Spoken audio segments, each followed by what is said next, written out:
नमस्कार, स्वागत है आप सभी का इंडिया न्यूज उत्तर प्रदेश माफ कीजिएगा इंडिया न्यूज उत्तर प्रदेश उत्तराखंड में। मैं हूं आपके साथ शावनी पटनायक। बुलेटिन की शुरुआत करेंगे सुपरफास्ट अंदाज में। पीएम मोदी का वाराणसी दौरा, 15 जुलाई को वाराणसी पहुंचेंगे पीएम मोदी। कई योजनाओं का करेंगे लोकार्पण और शिलान्यास।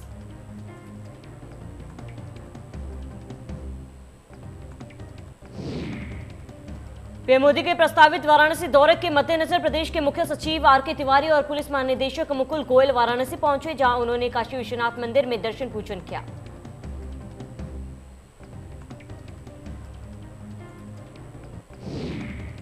यूपी में नई जनसंख्या नीति का सीएम योगी ने किया ऐलान। कहा, बढ़ती जनसंख्या विकास में बाधक, नीति में समाज के हर वर्ग का ख्याल।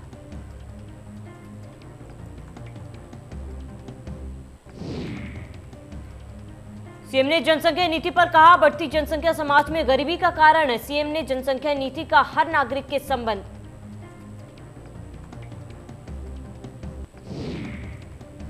जनसंख्या नीति पर सीएम ने कहा, हमें बढ़ती आबादी के बारे में सोचना होगा, समाज को जागरूक करने की जरूरत।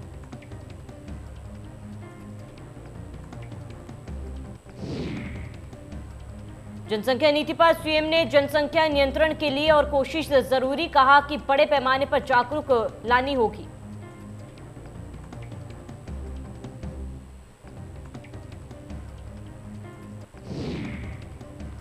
उत्तराखंड में दिल्ली के सीएम अरविंद केजरीवाल का बड़ा ऐलान। 300 यूनिट की बिजली देने का किया वादा। कहा, सरकार बनने पर माफ होंगे पुराने बिल।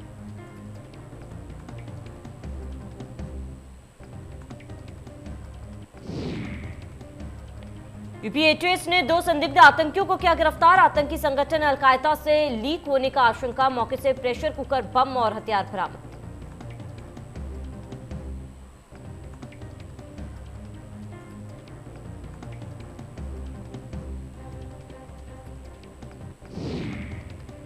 मुरादाबाद पहुंचे deputy CM Keshav Prasad Maurya. Cabinet मंत्री भूपेंद्र चौधरी ने किया स्वागत। सर्किट हाउस में किया वृक्षारोपण।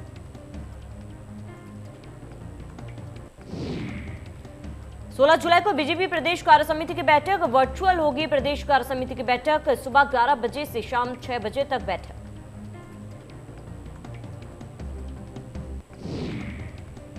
ब्लॉक प्रमुख चुनाव में बीजेपी की बम्पर जीत। बोले सीएम, सबका साथ सबका विकास नीति से मिली कामयाबी।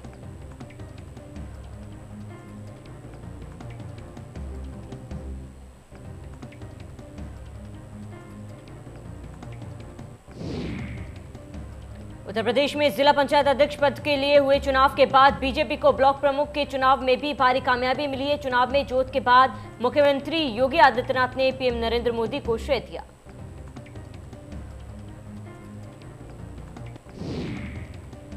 ब्लॉक प्रमुख के चुनाव में बीजेपी के खाते में 625 से ज्यादा सीटें आई हैं, जबकि मुख्य विपक्षी समाजवादी पार्टी को 100 का आंकड़ा भी पार नहीं कर सकी। प्रदेश के 825 ब्लॉक प्रमुख के चुनाव में बीजेपी को 626 सीटें मिली हैं, जबकि समाजवादी पार्टी के कब्जे में 98 सीट आई है। 101 सीटें अन्य के खाते में गई हैं, जिसमें बड़ी संख्या में निर्दलीय उम्मीदवार भी शामिल है। सूबे में पहले ही 334 ब्लॉक प्रमुख निर्विरोध चुन गए थे।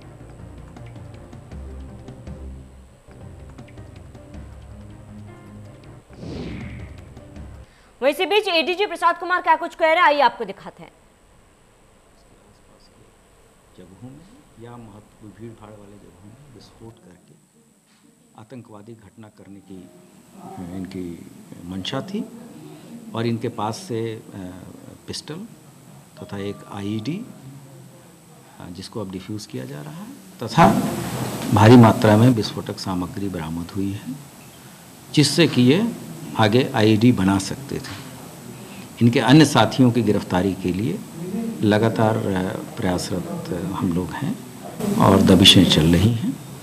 ये पिछले कुछ घंटों में जो कार्रवाइयाँ हुई हैं उसका मैं विवरण आपको दे रहा हूँ।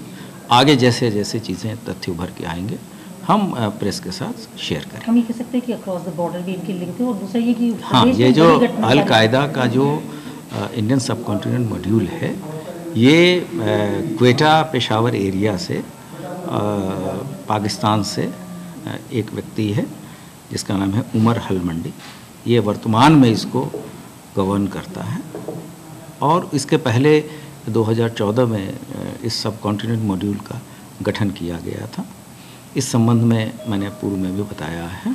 तो ये क्रॉस द बॉर्डर जो इसके आका हैं या इनके जो सरगना हैं वो वहाँ से बैठ के इन चीज़ों को गवर्न कर रहे थे। ये बड़ी घटना प्रदेश में कारित करना था जिसको एटीएस ने क्रैक किया है। जी अवश्य, ये बहुत ही अच्छा कार्य हुआ है और उत्तर प्रदेश पुलिस, उत्तर प्रदेश एटीएस आम जन के सुरक्षा के लिए और उनकी रक्षा के लिए कटिबद्ध है और लगातार हम लोग इसको प्रयत्नशील हैं।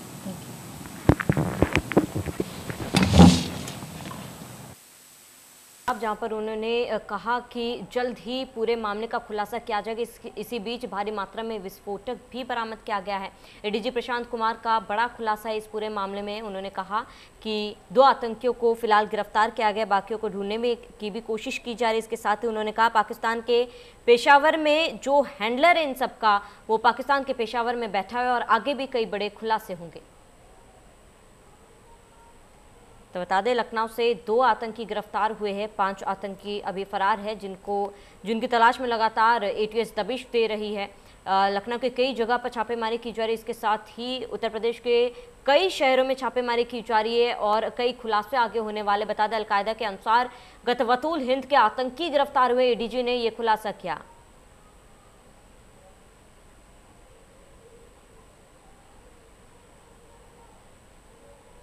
कार्रवाई का वो टारगेट हो तो जाहिर सी बात है कि वहां सुरक्षा घेरा बढ़ा दिया गया तीनों जगह पर, और जो राम मंदिर का कंस्ट्रक्शन हो रहा है उसको भी घेरा कवच, सुरक्षा घेरे कवच में ले लिया गया है। और जितने हाईवेज हैं उनको अलर्ट पर कर दिया गया है। खास तौर से वो हाईवे जो मथुरा को जाते हैं, जो काशी को जाते हैं और जो अयोध्या को जाते हैं। तो एक बड़ी आतंकी साजिश को नाकाम कर दिया गया। ये क्लेम है उत्तर प्रदेश के पुलिस का, एटीएस का, लेकिन तहकीकात जारी है। क्या सिर्फ धमाके ही तक की महदूद रहना था इन लोगों को अगर ये आतंकी हैं तो? दूसरी बात, बड़े भाजपा नेता उनके निशाने पर थे। शुरुआत में ये बात कही गई, कौन हो सकते वो बड़े भाजपा नेता? तो मैं बता दूं, जहां मैं खड़ा हूं दुबग्गा एरिया है और याद है बामुश्किल से 2 से 2.5 किलोमीटर पर आवास है कौशल किशोर का, जो मोहनलालगंज से भाजपा के सांसद हैं। उनकी पत्नी है जया देवी जो विधायक हैं और हाल में ही कौशल किशोर भारत सरकार में राज्य मंत्री बने हैं। तो क्या अगर बड़े चेहरों के निशाने पर लेना था इन लोग को तो क्या वो कौशल किशोर हो सकते हैं? ये बड़ा सवाल है, क्योंकि सबसे करीब कोई घर है तो वो कौशल किशोर का है। लेकिन बात 15 अगस्त की हो रही है तो 15 अगस्त हमेशा से हाई अलर्ट पर रहा है और एक अरसे के बाद से ये खबर आई है कि 15 अगस्त को आतंकी हमला हो सकता था, एक साजिश रची जा रही थी, ये खबर आ रही है। तो क्या एक बार फिर पुराने ढर्रे पर उत्तर प्रदेश लौट आया है? आप याद करिए 90 का दशक, जब 15 अगस्त को अक्सर ये खबर आती थी कि इसको निशाने पर ले सकते हैं आतंकी और वो अरेस्ट भी होते थे। तो क्या एक बार फिर वो दौर लौट आया है? वो भी विफल, नाकाम किया गया और इसको भी नाकाम किया गया। तो हमारे संवाददाता लगातार इसी खबर पर बने हुए हैं, जहां पर वो पल पल की अपडेट आप तक पहुंचा रहे हैं। आपको बता दें कि मानव बम के जरिए विस्फोट करने की भी साजिश की जा रही थी। पाक के पेशावर में ये सभी का हैंडलर जो है वो पाक के पेशावर में बैठा है। एडीजी का ये बड़ा खुलासा हुआ है। उन्होंने कहा कि आगे भी कई खुलासे किए जाएंगे। लगातार एटीएस द्वारा दबिश दी जा रही है, छापेमारी की जा रही है। और ये तस्वीरें आपको हम दिखा रहे हैं, ये आतंकवादी के परिजनों की तस्वीर है। काकोरी से ये सीधी तस्वीर हम आपको दिखा रहे हैं, जहां पर हमारे संवाददाता पल पल की रिपोर्ट आप तक पहुंचा रहे हैं। और ये तस्वीरें आपके टीवी स्क्रीन पर। वहीं उनके परिजन का क्या कुछ कहना है, ये सुन लेते हैं। और हमेशा पुलिस की थ्योरी आती थी कि 3 लोग आ रहे थे, उनको इंटरसेप्ट किया गया, 2 भाग गए, 1 पकड़ में आया गया। जब एटीएस को इस बात का इनपुट था, यूपी एटीएस को इस बात का इनपुट था कि यहाँ पर आतंकी रह रहे हैं और 1 हफ्ते से रेकी हो रही थी, तो आखिर वो 4 फरार होने में कैसे कामयाब हो गए? क्या रेकी आप ठीक तरीके से नहीं कर पाए? क्या आप इसको लेकर अलर्ट पे नहीं थे कि कोई फरार भी हो सकता है? ये एक बड़ा सवाल है। लेकिन दूसरा बड़ा सवाल ये भी है कि क्या 2 के भरोसे इतना बड़ी आतंकी कार्रवाई हो सकती थी? कतई नहीं हो सकती थी। और क्योंकि उसके लिए आपको एक पूरा काम करने के लिए पूरी टीम चाहिए होती है और वो टीम बहुत लोगों की होती है। अगर 3 जगह पे हमला करना है, 15 अगस्त को आतंकी हमला करना है, तो जाहिर सी बात है उन तीनों शहर में जो भी हैं, मैंने खाली एक नाम जहन में आया है क्योंकि धार्मिक की बात करेगा, तो अयोध्या, काशी, मथुरा ही जहन में सीधे आता है। तो क्या उन 3 जगह पर नहीं होंगे ऐसे इनके टीम के लोग? ये बड़ा सवाल है। और अब एटीएस यही वजह है कि लगातार छानबीन करने में जुट गई है यूपी एटीएस उन तीनों शहरों में, और साथ ही बड़े शहर जैसे इलाहाबाद, बनारस, प्रयागराज, बनारस, मेरठ, इन सब जगहों भी छानबीन शुरू हो गई है, क्योंकि बड़े शहर हैं। क्या वहाँ भी इस तरह की कोई कार्रवाई को अंजाम दिया जाना था, ये पता कर रहा है। लेकिन ये 2 जो पकड़ में आए हैं, अगर ये दोनों आतंकी हैं, क्योंकि अभी संदिग्ध बताया जा रहा है, पुलिस क्लेम कर रही है, यूपी एटीएस क्लेम कर रहा है कि इनके इससे ताल्लुकात थे, अभी उनको साबित करना है। लेकिन अगर ये क्लेम सही है तो फिर इन 2 से मिलेगी वो लीड जो बताएगी कि कहाँ कहाँ आतंकी हैं उत्तर प्रदेश में, और क्या उनकी साजिश थी और कौन कौन था उनके निशाने पर। तो लगातार पल पल के अपडेट हम आप तक पहुंचा रहे हैं। तो लखनऊ से 2 आतंकी गिरफ्तार हुए हैं, वहीं लगातार बाकी 5 फरार आतंकियों की तलाश में छापेमारी की जा रही है। शहर उत्तर प्रदेश के कई बड़े शहरों में छापेमारी कर रहे हैं। वहीं एक बार फिर से सुन लेते हैं एडीजी प्रशांत कुमार ने क्या कुछ कहा है, दोबारा सुन लेते हैं। हुनर हल मंडी और ये गतिविधियां पाकिस्तान अफगानिस्तान बॉर्डर क्षेत्र में पेशावर क्वेटा एरिया जो पाकिस्तान का है, वहां से आतंकवादी गतिविधि संचालित की जा रही है। उक्त कार्य के लिए उमर हलवंडी द्वारा भारत में अल कायदा, इंडियन सब कॉन्टिनेंट मॉड्यूल के संगठन में सदस्यों की भर्ती तथा उन्हें रेडिकलाइज करने का कार्य किया जा रहा है। इसी के अंतर्गत उमर हलवंडी ने कुछ जिहादी प्रवृत्ति के व्यक्तियों को लखनऊ में चिन्हित कर एवं उन्हें नियुक्त कर अल कायदा का मॉड्यूल को खड़ा किया गया है। तो आतंकियों की बड़ी साजिश को नाकाम कर दिया गया है। एटीएस ने बड़ी कार्रवाई करते हुए आतंकियों की बड़ी साजिश को नाकाम किया है। मानव बम के जरिए विस्फोट करने की साजिश की जा रही थी। तो बता दें कि 15 अगस्त के आसपास लगातार दबिश दी जा रही है। ज्यादा जानकारी के लिए हमारे संवाददाता पंकज मंडल लखनऊ से हमारे साथ लाइव जुड़ चुके हैं। पंकज, फिलहाल वहां पर क्या कुछ तस्वीरें निकलकर सामने आ रही है, फिलहाल क्या कुछ अपडेट है? जी बिल्कुल, आपको बता दें कि जो 2 आतंकवादी गिरफ्तार किए गए हैं उनसे लगातार पूछताछ चल रही है, और उनके साथ जो तार हैं, जो लिंक है, उनको खंगाला जा रहा है कि और क्या क्या संगठन और क्या क्या घटना या क्या क्या साजिश इन्होंने रची थी, किस किस शहर को निशाना बनाया गया था, क्या इनके साथ और भी लोग है शामिल, जो अगर शामिल है तो कहां पर है।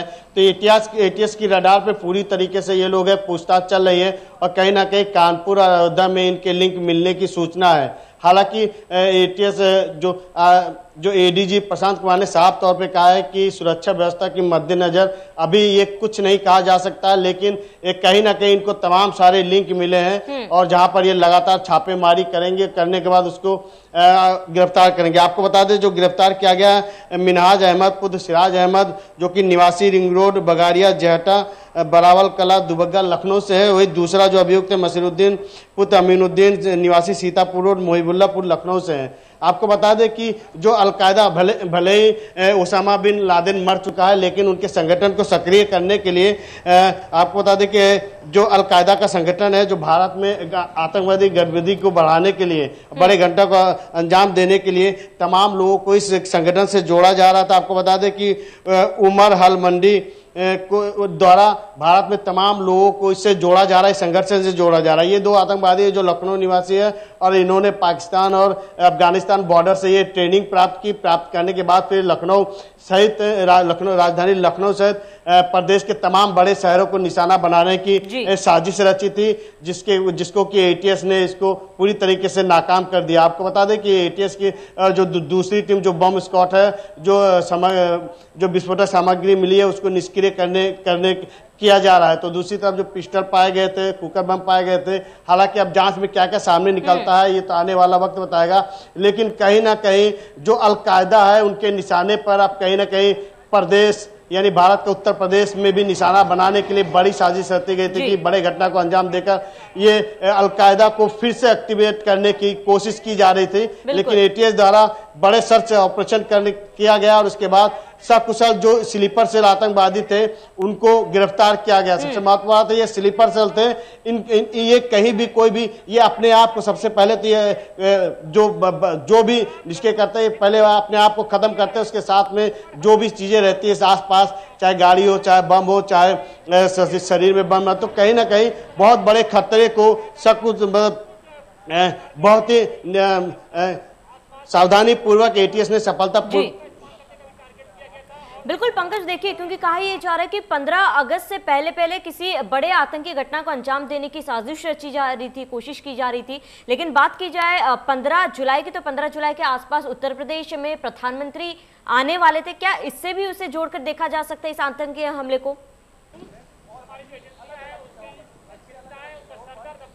जी बिल्कुल, ये बात बिल्कुल कही नहीं जा सकती, क्योंकि जिस तरह से Prashant Kumar DG line order ने कहा है कि केवल 15 अगस्त नहीं 15 अगस्त से भी पहले भी ये लोग घटना को अंजाम दे सकते थे, है ना, उसके बावजूद भी दे सकते थे, लेकिन कहीं ना कहीं एटीएस के जो सूझबूझ से और सक्रियता से और जो इनके जो इंटेलिजेंस द्वारा जो सूचना मिली थी उस पर इन्होंने कामयाबी हासिल की और इन लोगों को गिरफ्तार करने में पूरी तरीके से कामयाब हासिल की। लेकिन अब देखने वाली बात होगी कि इनके साथ और कौन कौन लोग जुड़े हैं, इनके लिंक कहां पर है और कहां कहां इन्होंने निशाना बनाया था, अलकायदा से जुड़े और कितने लोग उत्तर प्रदेश में हैं और जो ट्रेनिंग लेकर यहाँ पर आए थे उनको क्या क्या मंसूबे थी, ये सारी चीज़ें पूछताछ की जा रही है। पूछताछ के बाद जो आतंकवादी गिरफ्तार किए गए हैं उन्हीं के कुछ कहने के आधार पर, लेकिन आपको बता दें कि जो डीजी प्रशांत कुमार ने प्रेस वार्ता में साफ कहा है कि सुरक्षा व्यवस्था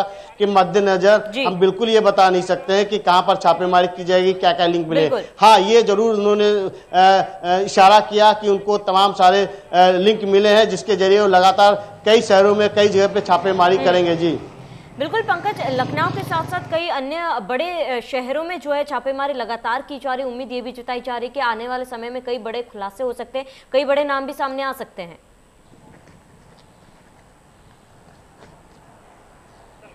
जी बिल्कुल, कहीं ना कहीं अगर इससे तार जुड़े मिलते हैं तो कहीं ना कहीं उन लोगों को गिरफ्तार भी किया जाएगा। एटीएस का सर्च ऑपरेशन चल रहा है, जो भी लिंक है, जो भी तार है उनको खंगाला जा रहा है और पूछताछ के बाद जो भी लोग इनसे सम्मिलित है या जो भी लोग इनसे जुड़े हुए संगठन से जुड़े हैं, जो भी बड़े घटना को अंजाम देने की फिराक में थे, उन लोगों को जल्द से जल्द एटीएस गिरफ्तार करेगी। फिलहाल ये कह पाना मुश्किल है कि इनके साथ कौन कौन जुड़ा हुआ है, कौन कौन नहीं जुड़ा हुआ है, लेकिन कहीं ना कहीं एटीएस को अपडेट के लिए आपका बहुत बहुत शुक्रिया। आगे भी आपसे हम अपडेट लेते रहेंगे। तो तमाम जानकारी के लिए पंकज आपका बहुत बहुत शुक्रिया। तो उत्तर प्रदेश में एक बड़े आतंकी हमले को साजिश की जा रही थी और इसको एटीएस ने नाकाम करते हुए इसको नेस्तनाबूद कर दिया है। तो चलिए इस बुलेटिन में मेरे साथ इतना ही, देखते रहिए इंडिया न्यूज़।